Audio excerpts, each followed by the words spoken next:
Welcome to Yahoo Finance Sports Report, a unique look at the business of sports, brought to you by Yahoo Finance and Yahoo Sports. I'm your host, Joe Pompliano, and I'm here to coach you through the financial game. We'll look beyond the headlines, analyze all the latest sports news, the teams, trades, and billion-dollar deals, so you and your portfolio will win big. This week, we're taking a look at NASCAR's Daytona 500 this upcoming weekend, Saquon Barkley's big Super Bowl bonus, the latest on the NFL's plan to play internationally, and so much more. I'll also be joined by the Association of National Advertisers Group Executive Vice President Nick Primola to talk Super Bowl commercials and whether or not they're worth the $8 million price tag. Let's huddle up and get right into it. All right, it's time for this week's Pomps Playbook, where I take a look at some of the biggest headlines in sports that you and your portfolio need to know. First, let's talk about the massive bonuses Philadelphia Eagles superstar running back Saquon Barkley earned during the 2024-25 NFL season. After the Philadelphia Eagles' 44-20 blowout of the Kansas City Chiefs in their Super Bowl 59 victory this past Sunday, Barkley isn't just celebrating with the Lombardi Trophy. He's laughing his way to the bank. By winning the Super Bowl, Barkley earned a $250,000 bonus as part of his 3-year, $37.8 million contract with the Eagles. But that wasn't the only bonus that Barkley earned from Philadelphia's Super Bowl run. Barkley also earned $250,000 for winning the NFC Championship game, $250,000 for 1,500 rushing and receiving yards in the regular season, another 250,000 yards for 2,000 rushing and receiving yards in the regular season, and $500,000 for being named first-team All-Pro. That collection of bonuses added $1.5 million in extra compensation for Barkley this season, for a total of $15 million in earnings when you add in his base salary of $13.5 million. And the money doesn't stop there. Barkley's contract structure stipulates that the total amount of money he earned in bonus incentives for 2024 is added as a salary escalator for his 2025 base salary. So that means Barkley will make an additional $1.5 million in base salary next season. We'll see if Barkley can tack on more bonuses next season if the Eagles make another run to Super Bowl 60 at Levi Stadium in Santa Clara, California. Next up, we're looking at the internal strife between ESPN and Major League Baseball over the two sides' media contract. Last week, The Athletic reported that MLB is willing to leave ESPN entirely if the network opts out of its current TV deal with MLB next month. While ESPN is set to broadcast its 36th season of Sunday Night Baseball for the upcoming 2025 MLB season, the network is expected to opt out of its $550 million annual deal for the years of 2026, 2027, and 2028, according to The Athletic sources. Losing ESPN would be a massive hit to MLB's bottom line for media rights. The network is their second highest paying media rights partner for the league, behind Fox's $755 million annual deal. However, The Athletic also noted that MLB and ESPN are still in discussions, and there's still a chance that the two sides could strike a new contract even if the opt-out is executed. Additionally, MLB is keen on building a bigger national TV package when its other national deals with Turner and Fox run out in 2028, much like the NFL and NBA, and ESPN would be a valuable partner for that strategy. This is especially true considering that Sunday Night Baseball on ESPN generated its best viewership since 2019 with 1.5 million average viewers in 2024. I'll be watching this story closely over the coming months and years, as 2028 is shaping up to be a huge year for the business of Major League Baseball. Lastly, we're looking ahead to NASCAR's Daytona 500, which takes place this Sunday at Daytona International Speedway. The 500-mile race marks the official start to the NASCAR season and will be the 67th running of the Great American Race. 2025 also marks the start of NASCAR's new 7-year, $7.7 billion media rights package with Fox Sports, NBC, TNT Sports, and Amazon. Fox and NBC will broadcast 14 events each season, while Amazon Prime Video and TNT Sports will broadcast 5 races each. Fox will kick off the 2025 season as the broadcaster of this weekend's Daytona 500, and NASCAR will look to start off the season stronger than it did in 2024. As a reminder, last year, the racing series had to dig itself out from a slow start at the Daytona 500. The 2024 Daytona 500, which saw William Byron win after a crazy finish on the track, only averaged 5.96 million viewers after it was postponed due to bad weather from Sunday to Monday. That marked a 27% drop from 2023 and was the second lowest viewership figure of all time for the race. NASCAR ended up averaging 2.9 million average viewers for the 2024 season, for a 1% increase from 2023, and is surely hoping to regain momentum with the help of its new broadcasting partners. However, the Daytona 500 is already off to a good start when it comes to attendance. The race sold out last month on January 13th and draws as many as 150,000 fans to Daytona Beach. Now, let's just hope the skies stay clear for race day.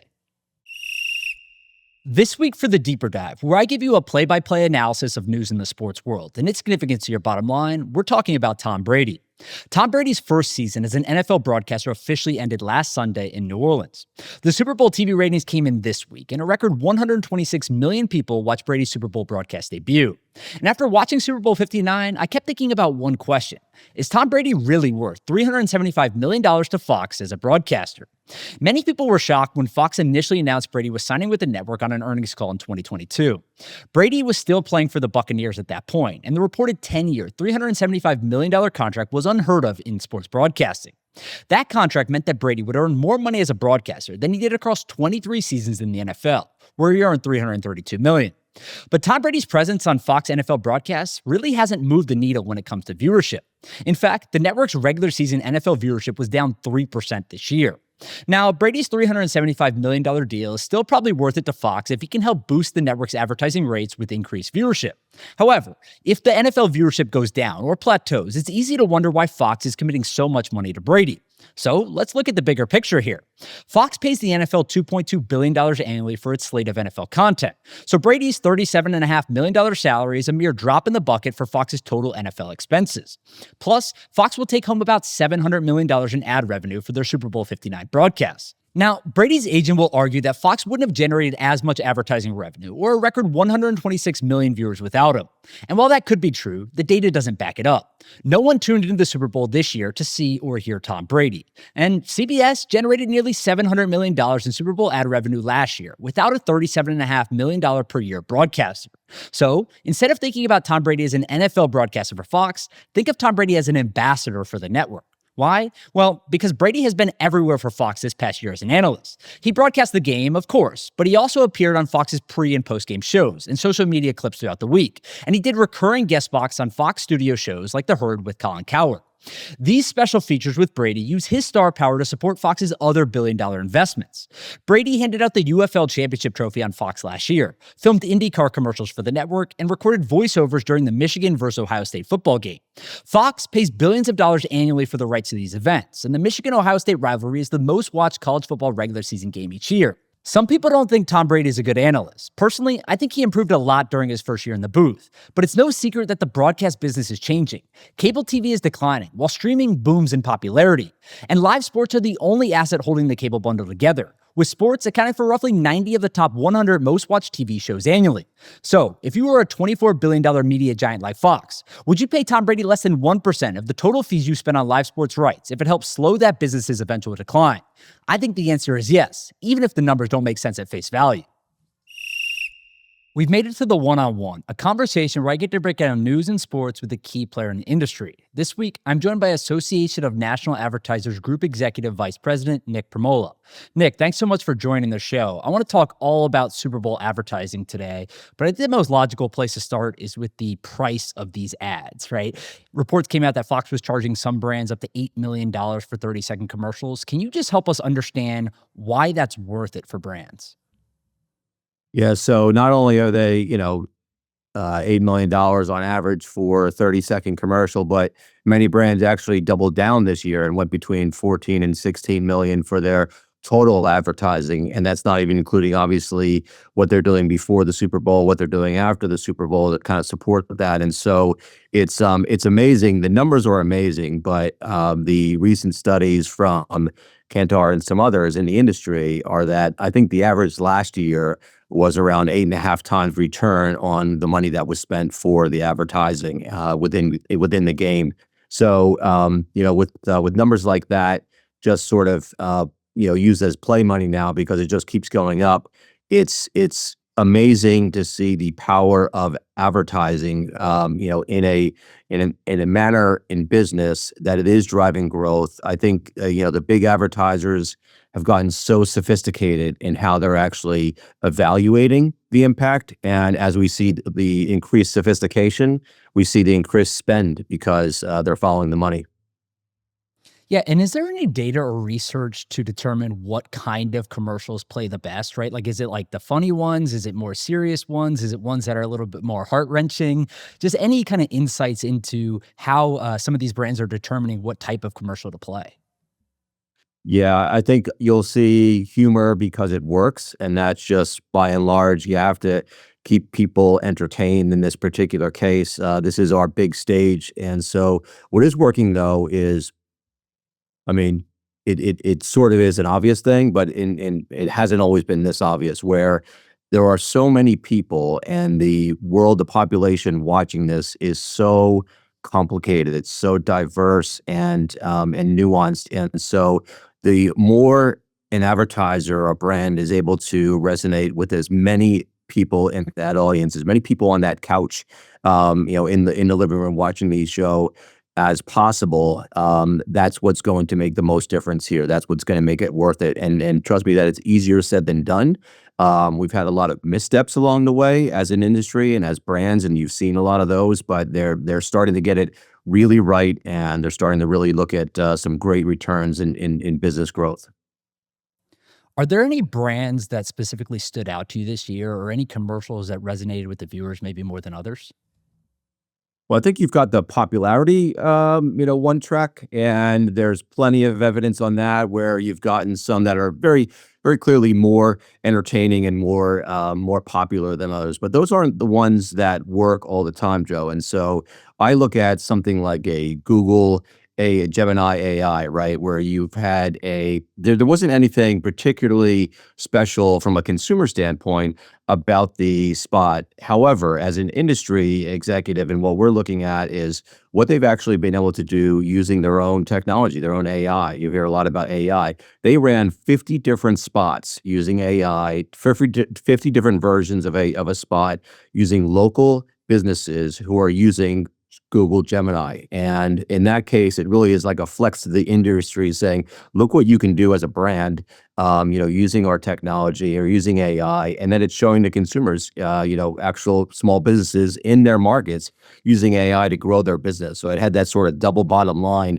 And from a geeky industry standpoint, that was really attractive to us. But then on the other side of the entertainment standpoint, all the usual ones sort of rang true. You've got the Dunk Kings, you got the Manning brothers, and all that sort of that I think the general public really resonated with businesses as well.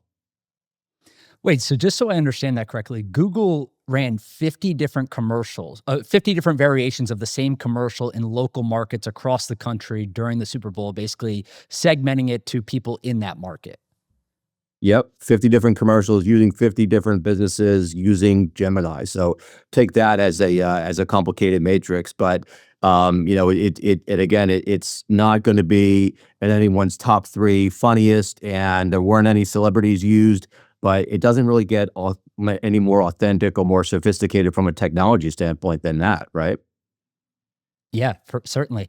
So this game, I think people understand the magnitude of it, right? 126 million viewers, Fox says, for this game, an all-time Super Bowl record. Obviously, a tremendous audience. Really, the only way in America, at least, where you can reach that many viewers with one live event. But what happens after the commercials, right? So the brands spend all this time. They spend a bunch of money buying the commercial slots. They have a creative team develop the commercial. They play the commercial. It gets seen by 120-something million people. What is the response like afterwards?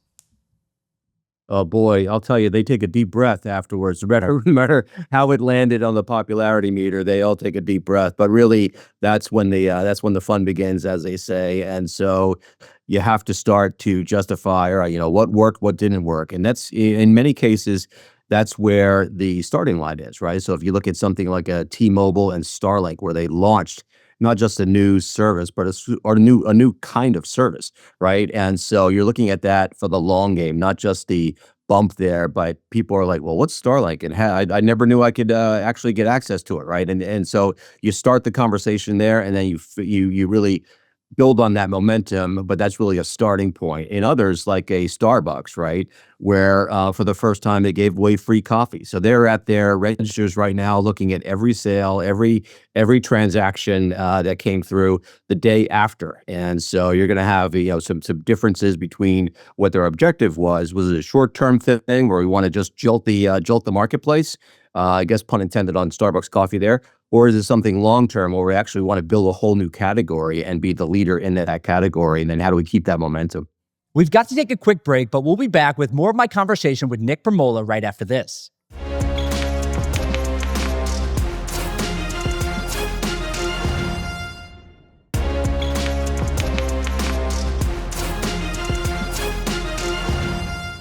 Welcome back to Yahoo Finance Sports Report. I'm your host, Joe Pompliano. I'm here with Association of National Advertisers Group Executive Vice President Nick Primola.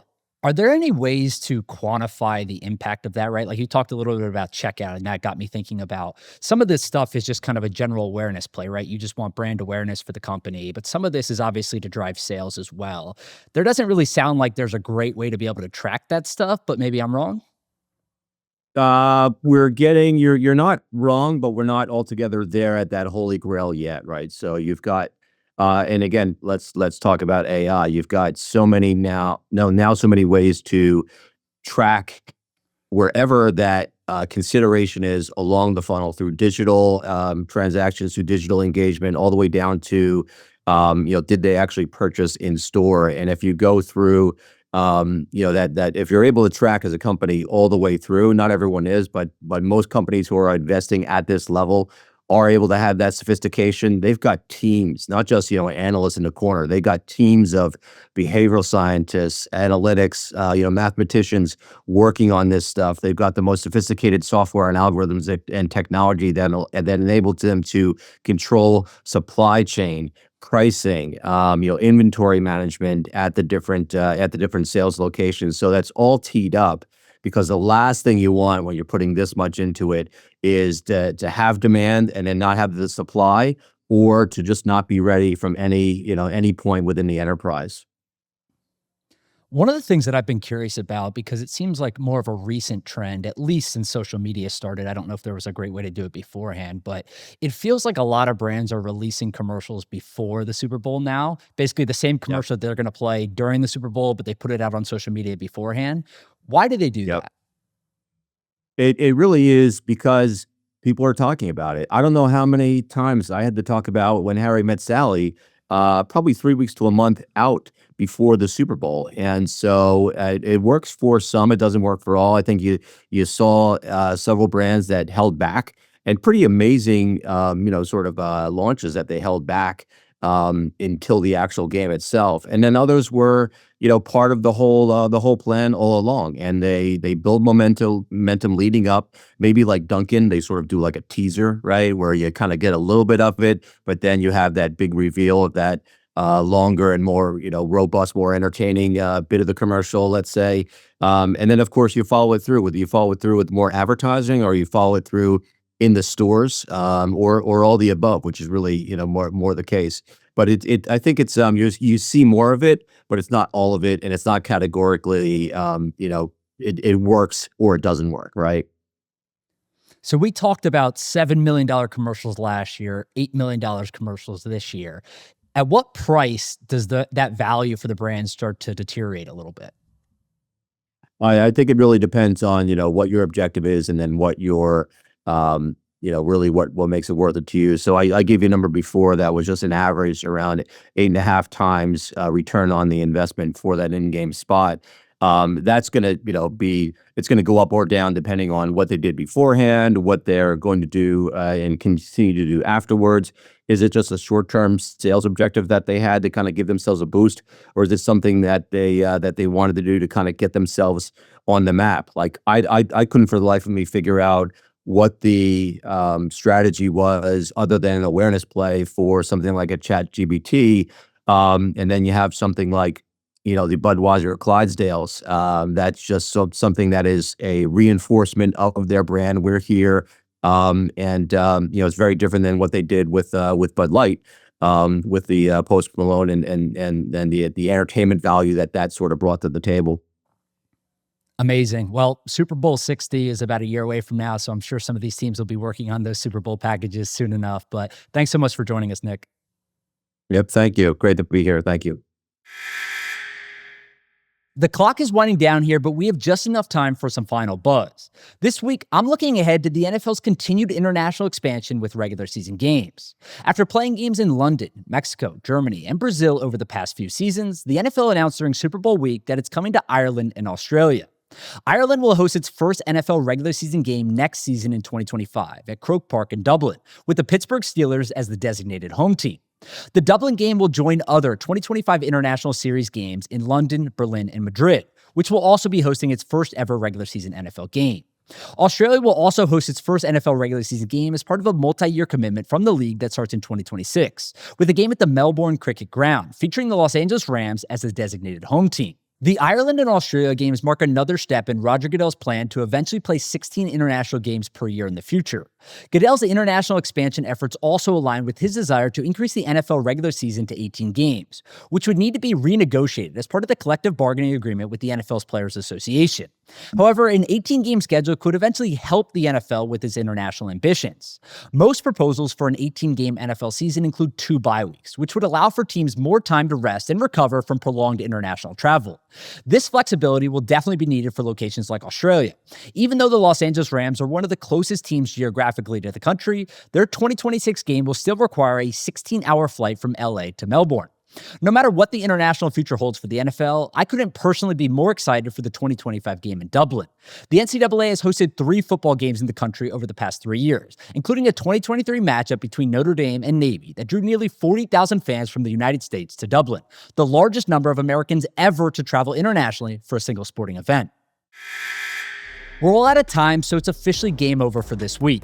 Thank you so much to Nick and for all of you for joining us. Make sure to tune into Yahoo Finance Sports Reports on Thursdays at 5 p.m. wherever you get your podcast. I'm your host, Joe Pompliano. See you next time.